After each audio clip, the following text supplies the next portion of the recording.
గూఢచారి అయిన మింకు కోతి. ఒక అడవిలో జంతువులన్నీ ఎంతో కలిసిమెలిసి ఉండేవి. ఆ అడవికి రాజైన సింహం ఎంతో దయగలది. ఆ అడవిలోని జంతువులన్నీ సింహం పాలనలో ఎంతో హాయిగా ఉండేవి. సింహరాజు చిన్న పెద్ద జంతువులలో తేడా చూసేది కాదు. అది అన్ని జంతువులను సమానంగా చూసేది. కాని కొద్ది రోజులుగా అడవిలో ఏదో విచిత్రమైన భయానకమైన వాతావరణం ఏర్పడింది. కొద్ది రోజులుగా అడవిలో జంతువులు రహస్యంగా మాయం అవుతున్నాయి. అడవికి రాజైన సింహం ఈ విషయం గురించి ఆలోచించి చాలా కంగారు పడింది. ఇంతకీ ఈ అడవిలో జంతువులు ఎక్కడికి మాయం అవుతున్నాయన్న విషయం అది ఎన్ని ప్రయత్నాలు చేసినా కూడా తెలుసుకోలేకపోయింది. ప్రతిరోజు ఏదో ఒక జంతువు మాయం అయ్యింది అంటూ సింహరాజుకి జంతువులన్నీ చెప్పేవి. ఈ విషయం గురించి మాట్లాడడం కోసం అడవిరాజు సింహం అడవిలో ఉన్న జంతువులన్నీ ఒక్కసారి రమ్మని పిలిచింది. గత కొన్ని రోజులుగా ఎంతో అందమైన మన అడవి నుండి మన స్నేహితులు చాలా మంది అనుమానాస్పదంగా మాయమవుతున్నారు. అది ఇప్పటికీ ఇంకా కొనసాగుతూనే ఉంది.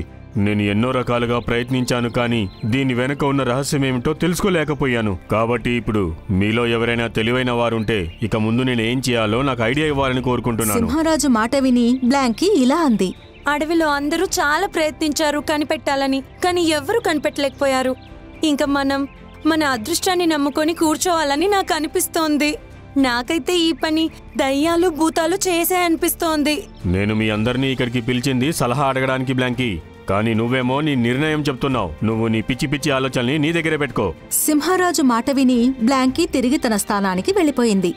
బ్లాంకీ మాట మింకు కోతికి అస్సలు నచ్చలేదు. మింకు చాలా అల్లరి కోతి. అది పెద్ద పెద్ద అల్లరి పనులు చేసేది. ఆ సమయంలో దానికి ఏం తోచిందో తెలియదు. అది కోపంలో ఇలా అంది. నాకిది దెయ్యాలు భూతాలు పని కాదు అనిపిస్తుంది. ఇది ఇంకా ఏదో వేరే విషయం. మీరు నాకు 2 రోజులు సమయం ఇవ్వండి మహారాజా. ఆ లోపు సమస్యకు సమాధానం వెతుకుతాను. దోషిని మీ ముందు నిలబెడతాను. నువ్వు గనక నిజంగా ఆ పని చేయగలిగావంటే మింకు, నువ్వు నా రాజ్యసభలో అందరికన్నా ముఖ్యమైన సభ్యునివి అవుతావు. అలాగే నా కుడి భుజం కూడా. అయితే ఇంకే 2 రోజుల తర్వాత మనందరం మళ్ళీ ఇక్కడే కలుద్దాం. అలా చెప్పి ఆ సభ ముగిసింది. మింకు ఒక చెట్టు మీద కూర్చుని ఆలోచిస్తోంది. అది రాజు ముందర ఆవేశంలో ఏదో అనేసింది. కాని అది ఈ రహస్యం గురించి ఎలా కనిపెట్టాలి అని దానికి అర్థం కాలేదు. ఏమైంది మింకు? ఎందుకు అంత దీర్ఘంగా ఆలోచిస్తున్నావు? నీకు ఏమని చెప్పను చింకీ. నేను రాజుగారి ముందు పెద్ద పెద్ద మాటలైతే మాట్లాడేశాను, కానీ ఇప్పుడు ఏం చేయాలో నాకైతే అర్థం కావటం లేదు. నేను నీకు 100 సార్లు చెప్పాను వద్దని, నీకు చేతకాని పని ఒప్పుకోవద్దని. కానీ ఇప్పుడు నీ అంతట నువ్వే సమస్యను కొని తెచ్చుకున్నావు. ఇంకా ఇప్పుడు 2 రోజుల తర్వాత రాజుగారికి ఏం చెప్తావు? నువ్వు చెప్పింది నిజమే చింకీ. అలా అయితే అందరిలో నా పరువు పోతుంది. అప్పుడే మింకు బుర్రలో ఒక ఐడియా వచ్చింది. అది చింకీతో ఇలా అంది. నువ్వు నాకెందుకని సహాయం చేయకూడదు? నువ్వు రోజంతా ఈ అడవిలో ఎగురుతూనే ఉంటావు కదా. నువ్వు చాలా సులభంగా ఈ విషయాన్ని తెలుసుకోగలుగుతావు. నువ్వేమనుకుంటున్నావు మింకు? నేను ఈ విషయం గురించి తెలుసుకోవటానికి ప్రయత్నించలేదా? నేను చాలా ప్రయత్నించా మింకు, కానీ ఎన్నో రకాల ప్రయత్నాల తర్వాత కూడా తెలుసుకోలేకపోయా. మింకు ఇంకా చింకీ మాటలు వైటీ ఇంకా హ్యారీ జాగ్రత్తగా వింటున్నాయి. వైటీ ఇంకా హ్యారీ 2 చాలా మంచి ఫ్రెండ్స్. అవి 2 ఎప్పుడూ కలిసిమెలిసి ఉండేవి. అవి 2 గట్టిగా నవ్వడం మొదలుపెట్టాయి. అవి 2 అలా నవ్వుకుంటూ ఉంటే మింకు కోపంతో వాటి వైపు చూసి ఇలా అంది. మీకింకా దాక్కుని మాటలు వినే అలవాటు పోలేదా ఏంటి? పోయినసారి కూడా మీరు మీ ప్రవర్తన కారణంగా నాతో దెబ్బలు తిన్నారు కదా. అయినా బుద్ధి రాలేదా మీకు? నాకు బాగా గుర్తుంది. నువ్వు మా ఇద్దరిని బాగా కొట్టావు. కానీ 2 రోజుల తర్వాత అడవిరాజు లయన్ నిన్ను అడవిలో అందరి ముందు కొడుతున్నప్పుడు మేము కూడా చాలా సంతోషిస్తాం. వైటీ మాట విని చింకీ గంభీరంగా ఇలా అంది. కానీ ఈసారి ఏం తమాషా కాదు వైటీ. మింకు ఎలాంటి వాడైనా కానీ కనీసం తను అందరి ముందు మీటింగ్లో నిజం తెలుసుకునే ప్రయత్నం చేస్తానైతే చెప్పాడు కదా.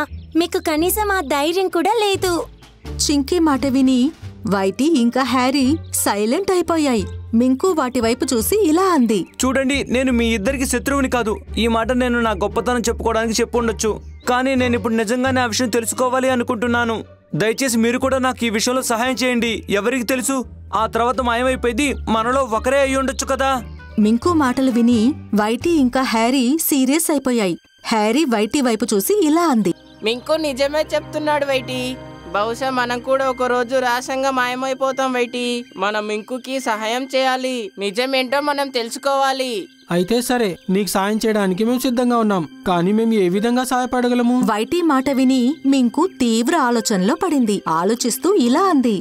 ఏ ఇంట్లో జంతువులైతే మాయమైపోయాయో ముందుగా మనం వాళ్ళందరి ఇళ్ళకి వెళ్ళి వాళ్ళు ఏ సమయంలో అయితే మాయమైపోయారో అన్న విషయాన్ని కనుక్కోవాలి. ముందుగా ఈ రోజంతా మన పని అదే. మింకు ఇచ్చిన ఈ సలహా బాగా నచ్చింది.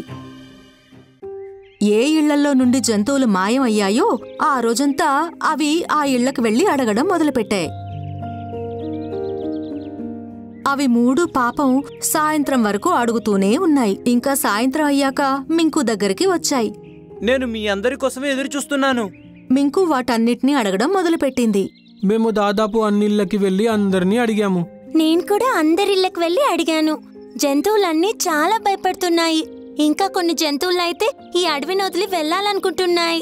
హ్యారీ ఏదో దీర్ఘంగా ఆలోచిస్తూ ఉండడం మింకు చూసింది. చెప్పండి, మీరేం తెలుసుకున్నారు? ఏదో దీర్ఘంగా ఆలోచిస్తున్నాడు మింకు. నువ్వు ఒకసారి అలా చూడు. ఏ విషయం? నేను కూడా ప్రతి ఇంటికి వెళ్ళి నేను అడిగాను. కానీ ఒక విషయం విచిత్రంగా అనిపించింది నాకు. మింకు ఏదో ఆలోచిస్తూ ఇలా అంది. అంటే నాకు అనిపిస్తుంది బ్లాంకీకి దీని గురించి ఏదో తెలుసు అని. ఈ రోజు ఎలాగో గడిచిపోయింది. రేపు మనం బ్లాంకీ మీద ఒక కన్నీసం ఉంచుదాం. అలాగే రేపు మీతో పాటు నేను కూడా కలిసి వస్తాను. మరుసటి రోజు మింకు దాని స్నేహితులు చాటుగా బ్లాంకీని ఫాలో అయ్యాయి. బ్లాంకీ అడవికి అటువైపు వెళ్లడం అవన్నీ గమనిస్తూ ఉన్నాయి. అక్కడికి జంతువులు వెళ్లడం నిషేధం. అవి ఎంతో జాగ్రత్తగా బ్లాంకీని వెంబడించడం మొదలుపెట్టాయి. అవి చూస్తుండగానే బ్లాంకీ ఒక చెట్టు కిందికి వెళ్లి ఆగిపోయింది. ఇంకా విచిత్రమైన శబ్దాలు చేయడం మొదలుపెట్టింది. ఉన్నట్టుండి చెట్టు మీద నుండి ఒక వేటగాడు కిందికి దూకాడు. ఇంకా తను బ్లాంకీతో ఇలా అన్నాడు.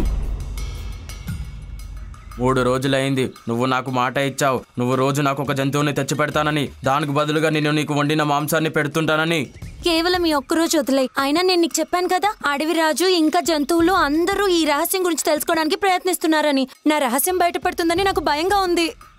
సరే, ఈ ఒక్కరోజు వదిలేస్తున్న బ్లాంకీ. ఆ తర్వాత మన ముగ్గురు డీల్ ఫినిష్. ఇదిగో తీసుకో మాంసం. బ్లాంకీ వండిన మాంసం తింటూ ఆస్వాదిస్తూ ఉంది. మింకు ఇంకా దాని స్నేహితులకి విషయమంతా అర్థమైంది. మరుసటి రోజు సింహం పెట్టిన సభకి మింకు ఎంతో గర్వంతో వెళ్ళింది. మరైతే నువ్వు ఏం తెలుసుకున్నావో అందరికీ చెప్పు మింకు.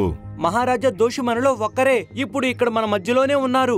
అతను వండిన మాంసం కూడా వేరే చోట నుంచి వచ్చిన వేటగాడితో డీల్ చేసుకున్నాడు. అది ఇంకెవరో కాదు, ఆ బ్లాంకీయే. నేను నా స్నేహితులు కూడా కళ్ళారా చూశాము. మింకు మాట విని బ్లాంకీ చాలా భయపడిపోయింది. ఇంకా అక్కడి నుండి పారిపోవడానికి ప్రయత్నించింది. సింహం వెంటనే తనని పట్టుకోమని ఆదేశం ఇచ్చింది. కొద్దిసేపటి తరువాత బ్లాంకీ పట్టుబడింది. నువ్విలా పారిపోవడానికి ప్రయత్నించడంతోనే తెలిసిపోయింది నువ్వే 2వ దోషివని. కాస్త భోజనం కోసం నువ్వు ఉంటున్న అడవినే మోసం చేయాలని చూస్తావా? ఎన్నో జంతువుల్ని నువ్వు మాయమాటలు చెప్పి ఆ వేటగాడి దగ్గరికి తీసుకెళ్లావు. అయ్యో పాపం, ఆ వేటగాడు ఆ జంతువుల్ని ఎంత చిత్రహింసలు పెట్టింటాడో ఏమో. మోసం చేసిన నీకు ప్రాణాలతో ఉండే అర్హత లేదు. ఆ మాట అన్నాక సింహం కోపంతో బ్లాంకీని చీల్చి చెండాడింది. ఎక్కడైతే వేటగాళ్లు దాక్కొనున్నారో ఆ చోటుకి మింకుతో కలిసి అవన్నీ వెళ్లాయి. సింహరాజు జంతువులు అన్నీ కలిసి వేటగాళ్లని చంపేశాయి. ఇక ఆ తర్వాత అడవిలో ఎటువంటి రహస్యమైన సంఘటనలు జరగలేదు.